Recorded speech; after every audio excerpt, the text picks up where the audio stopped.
Sup nation, September 21st, my name is Philip DeFranco and let's get you filled in. The first thing I want to talk about today is I think it's pretty much understood that politics in the United States is pretty much a clown car. But after seeing this news today, the political scandals in the United States are nothing but vanilla. And the reason I say that is the big political scandal in the UK right now is, and I'm not lying, the new book by Lord Ashcroft alleges that the Prime Minister, David Cameron, had sex with a dead pig. I know, it's crazy, right? I mean, I would say you can't script stuff like this, but this is actually very similar to a Black Mirror episode. Side note, if you haven't watched Black Mirror, watch it, it's on Netflix, it's great. What? The book claims that this happened during Cameron's college years, and that the big thing to note is that the source that's saying this stuff is unnamed. So while 95% of my brain says this probably didn't happen, someone probably doesn't want to get in trouble and they want to smear this guy's name, but the other 5% of my brain thinks, well, this isn't the nastiest thing that ever happened in UK politics, and maybe that person just doesn't want to get in trouble, which you might when you say the Prime Minister inserted himself into the mouth of a dead pig that was in his buddy's lap. And what I will say is, we don't know it's true. It is weird that we live in a time where we go, it could be true, but at the end of the day, you have to remember one thing. Homosexuals are people too. Sorry for that joke. Actually, I'm not. The best thing about this is I don't even care if it's true. The jokes are the best thing. People started reporting David Cameron for spam. That is hilarious. And as far as David Cameron, he says he's not even going to dignify it with a response, which is better than me. If I were in his shoes, I would say, why is Lord Ashcroft being so rude? A dead pig? That's a terrible thing to call your mother. And from there, I want to share some things that I love today, and Today in Awesome, sponsored by DeFrancoFree.com and DeFrancoMillions.com. If you're even remotely into sports, especially football, I highly recommend you go to those links. At DeFranco Millions, there's $7 million up for grabs with fantasy football this weekend, or if you're broke as a joke and maybe just want to test things out, go to DeFrancoFree.com where there's $100,000 up for grabs, and it's free to enter. Sign up, play, no entry fee. Week 1, double my money. Week 2, looks like I'm about to break even. Jump on either of those while you have the chance. And the first bit of awesome today is something that I had never seen but only heard about thanks to the podcast This American Life. Back in 2005, before OJ went to jail for all the stuff he got in after the murder trial, he agreed to do a project most likely because he wanted to jump back into the public eye in a positive way, and he filmed a prank pay-per-view called Juiced. As of last month, there was only 100 DVDs of it left, but someone has now uploaded, and it's 1 hour of, oh my god, awkward. Sometimes he's just there when the pranks happen, sometimes he's making obvious references to when he was being pursued by police, then there's these weird interstitials where he's sometimes dressed up like Elvis, and there's naked strippers dancing. One thing I will give it is the pranks do seem more real than 95% of the pranks on YouTube. Then, if you didn't see the opening number of the Emmys last night, I highly recommend it. It was fantastic. I love Andy Samberg. And if you're a Whovian who missed it live, forgot the DVR, and missed a premiere episode of Doctor Who, BBC America did the bro move, put the whole episode up on YouTube for free. I really liked it, and I'm so glad it's back. If you'd like to check out anything I've shared today, talked about today, or maybe our finally bit of awesome, as always, our secret link of the day, trust me, you will like this one. The links, as always, are in the description down below. And now I want to talk about the North Carolina teenager who has been prosecuted for having naked photos of someone on his phone.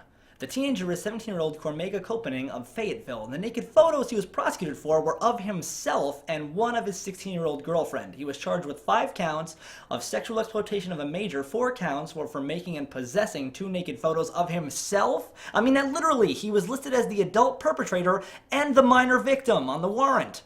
The 5th count was for possessing naked photos of a 16-year-old girlfriend. The whole situation is crazy for several reasons. 1, this kid somehow committed felonies against himself, and 2, it's so weird because while it is illegal for him to have a naked picture of his girlfriend on his phone, in the state of North Carolina, because the age of consent is 16, he could 100% legally have sex with that girl but not have a picture of her naked? How weird is that? Also, if you're wondering, yes, the girl was also charged with 2 counts of felonies against herself. But the good news is that neither of them are going to face any jail time for these felonies, but only because they took a plea deal. They both have 1-year probation, during which time they are not allowed to use cell phones. And my final thought on this is it's insane. How has no politician gone, guys, this is dumb, right? Obviously, we don't want to change anything that leads to more child porn or children being exploited, but if you take a picture of your private parts, how is that illegal? Bad idea, yeah. Illegal? Why? And then maybe in the you're not as big of a pervert as you think you are news, 46-year-old Christopher Johnson was banned from any location with a slide. The reason being is he is sexually attracted to children's playground equipment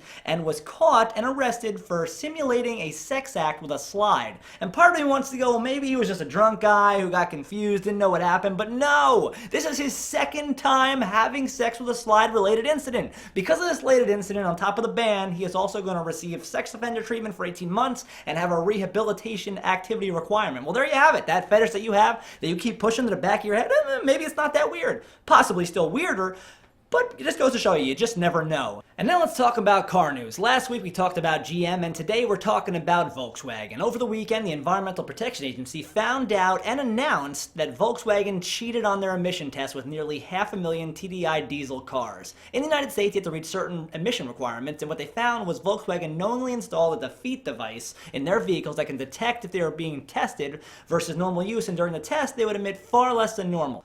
If you're wondering how big of a difference was it really, was it just something to get them below the line? When the defeat device is not active and the car is emitting as normal, it emits 10 to 40 times the legally allowed pollutants. The cars in question are the TDI Volkswagen Golf, Jetta, Beetle, Audi A3 from 2005 to 2015, the 2014 to 2015 Passat. This is a huge scandal. According to experts, there could be billions of dollars in fines, and because this fraud would have had to have been throughout several departments, there might even be criminal prosecutions. They're arguing this could even affect the diesel car industry in general. And where we are today is that even though it was reported by some outlets that there has not been a full recall on any of the 482,000 cars affected, they have stopped selling the affected vehicles. Today, their stock plummeted 23%.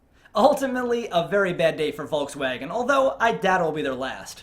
One more thing I want to talk about today, and that's our BAM for the day brought to us by the nation. 1ManRemakes is a YouTuber that line for line, semi-shot for shot, remaking Jurassic World in a crazy parody. He plays every part, makes all the backgrounds, films it all in his basement in front of a homemade green screen. A new video comes out every week. It's outlandish, it's just completely bizarre. It's got an Indiegogo active right now, link in the description. When he's done, he's going to release it as a feature-length film. Stay tuned for that. That's actually where I'm going to end today's show. Also, if you're not 100% filled in, posted a brand new vlogity this morning like I do every single day of the week, so go check that out at youtube.com/PhillyD. Maybe subscribe, we got some secret footage.